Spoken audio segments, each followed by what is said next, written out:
Your buddy, once again. All these guys are your buddy. Yeah, You love these guys. Rick Carlisle. The best coach Once of all time. Once again, you've been out-coached. And let me break it down for you. When he does so well, too. Like, how do you do well coaching? Because you remember, not last game, the game before that, he adjusted. How do you do well and then just do so bad? Aren't you supposed to get better as the year goes? Yeah. How do you backtrack? Let me break it down how embarrassing our coach is, okay? So we're winning. Everybody is happy. Double digits. I mean, double digits, about 10 or more. Yep. And I thought Halliburton was about to start skipping. That's how it was going in the first half. It was all Indiana. Lovely. It was all Everything Indiana. was good. Everything was great. Then halftime happens. And then what happens? Third quarter. Third quarter. But what happens? That's when NBA teams really start playing. No, that's when coaches. And that's when coaches devise a plan to stop your bullshit from happening, okay? So what happened was they started locking it down. They started doubling up. Tell you how their halftime conversation went? Mm-hmm. Yeah. You're doing so good. Yeah. Keep it up. Mm-hmm. Want some water? Want some water? Want some water? Yeah. Keep up the good work. Yeah. Stretch. Get your stretches in. Keep up the good work. They're going to come out and not change a thing. Keep doing what you've been doing until it doesn't work anymore, and then keep doing it some more. Work harder at what you're doing. Exactly. We don't change game plans over here. They sure don't. We're going to keep doing the same thing. Yeah, but anyway, at halftime, Miami starts doubling up Hallie. Right? Smart. Okay. Hallie starts passing it out, trying to see if somebody else is going to step up, and everybody brick. Okay. Now the problem, Buddy Hield. The problem is once the lead got evaporated. Miles Turner. Oh, my fault. Once the lead got evaporated, right? Yeah. And Miami finally took the lead. Then Miami went on a run like we were just dead. Yeah, everything. Want to know why? Number one, because we kept doing our same thing we did in the first half. We never adjusted, which is piss poor coaching. This is why Rick Carlisle is needs to be fired. I'm sick of it. Okay, so then look, this is the crazy part. So now we're in the fourth quarter. Miami is, taking command. We're still doing our same thing, but then did you see what happened when we were already down? We down by double digits now. What did we start doing? Trying. We started doubling. What you should have been doing from the start. Not even from the start, but you just stole what's the name did? Spoelstra. What Spoelstra did? You just stole his idea. But when you started doubling, when it was too late. Yeah, it's too late. When you down by 15. You are a poor coach because what I saw was you didn't know what the hell to do, so you stole what the other guy did to whip your ass. That's basically what happened. You are a horrible coach. And then you did it too late because you always do everything too late. You call your timeouts when you evaporate the lead. You don't call your timeout. Other people call time if when that shit start dwindling. Yeah. We call it when it's already gone. Then we call timeout. Oh, they're about one. Timeout.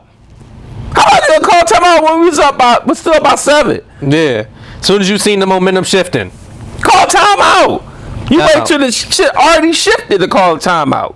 But anyway, my thing is, you don't know what the hell you doing.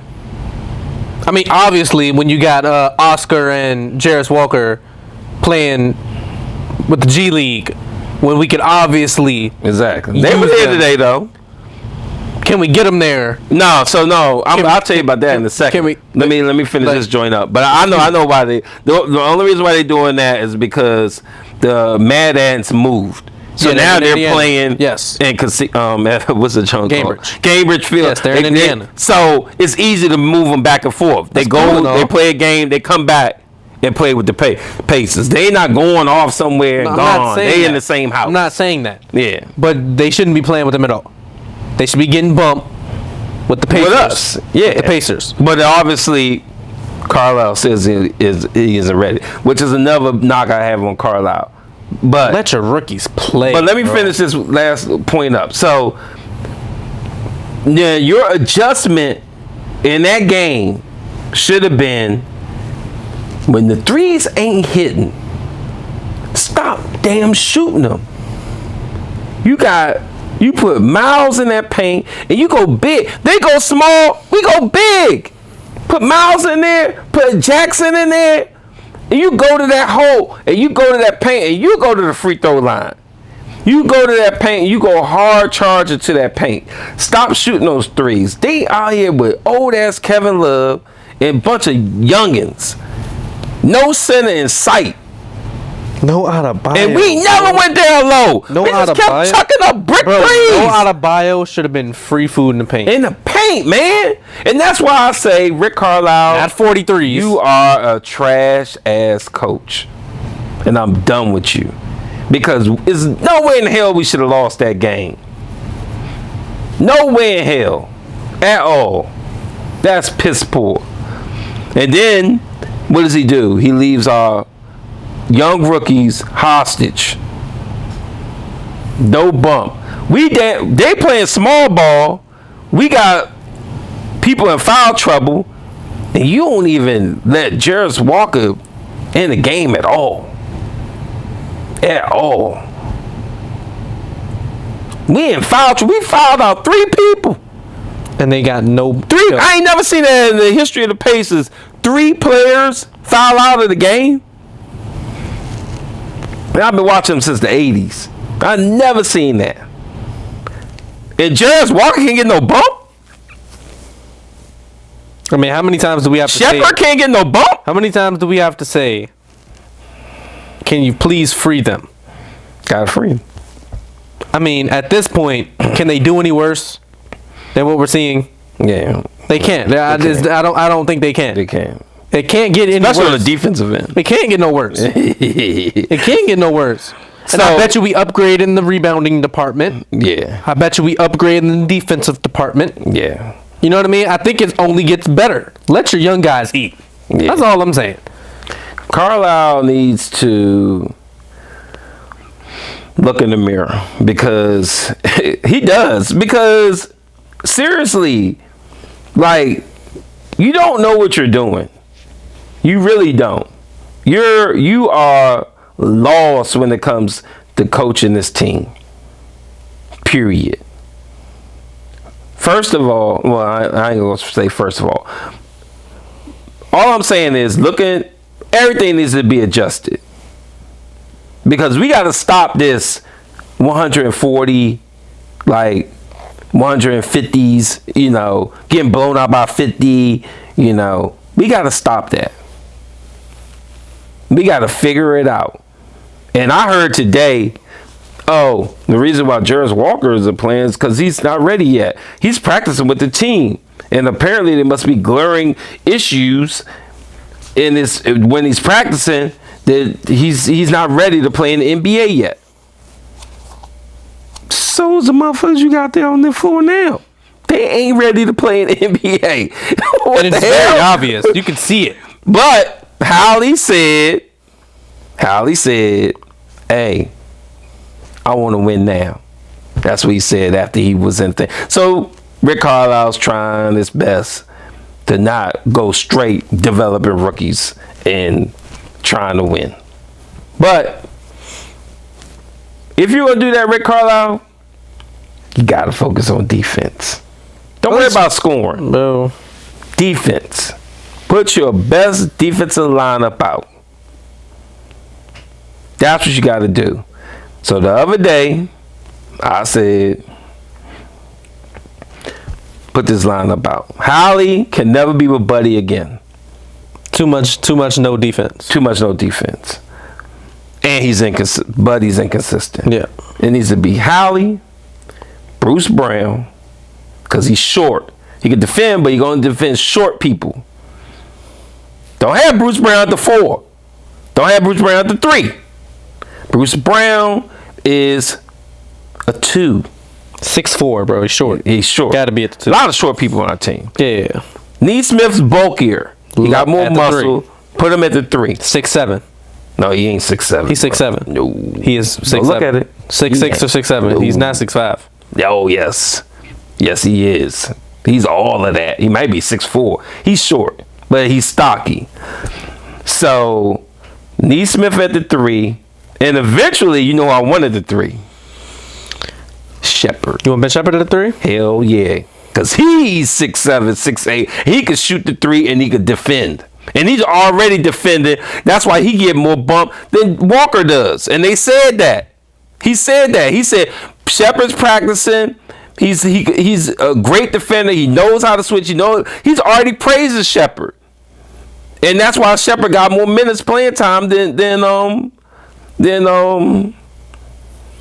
Walker. So Shepard eventually, I want him after your 3 to be at least a backup 3 or something. He needs some bump. Right, so but anyway, at the 4, I want Jarris Walker because Jarris Walker defense.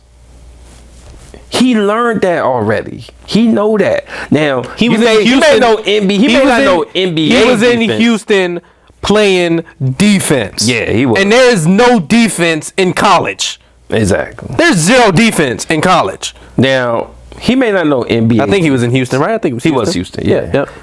He may not know NBA defense. Okay, but neither does none of the Obi people we got Toppin playing. and the motherfuckers that's out there right now. Okay, so how about you get somebody that at least got a defensive pedigree starter? I don't want to hear these excuses no more. Put them in there. And then at the 5, I like Smith because he can rebound and he shoot better than Miles. He's like the best shooting center in the league. He is. Fuck a Miles. Put Smith in there. And that's my starting 5. Let's go. I am perfectly okay, and I'm gonna keep saying it. You see what I'm wearing right now? Mm-hmm. Miles Turner needs to be on the bench in street clothes. Street clothes. I don't even want you to suit up. I don't even want Rick Carlisle to look in your direction and think about putting you in the game. You don't deserve. You play. Send him to the G League. Mm-hmm. He needs to learn. Clearly, he ain't hooping well enough. And while we're talking about the coach, I did a poll. All right. I did a poll. You did a poll. On who are we blaming? Or are we going to do that in the next segment? Nah, let's hear it. You want to hear it? God damn, a lot of people talk this game. God damn.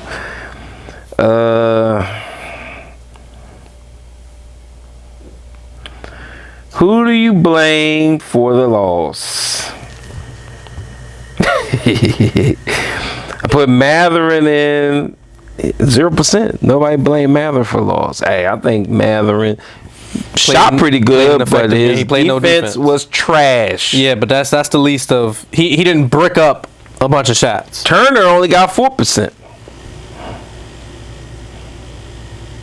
But he got 40%. Yeah, buddy. And the coaches, Rick Carlisle and crew, got 56%. That's the second game in a row they done blame the coaches. So this right here is trying to tell you, Pacers needs to try to tell you something. Fire Rick Carlisle. And somebody told me when I said fire him, you know what they said? They told me Rick Carlisle is he's under contract. He just got a contract. So did Nate McMillan. Yeah. Nate McMillan got a contract since he got fired that same season. That don't mean nothing. Yep. Booed his ass. Yep. But that's enough on. Yeah, let's get off of Rick, boy, before I pop a blood vessel trying to talk about this guy.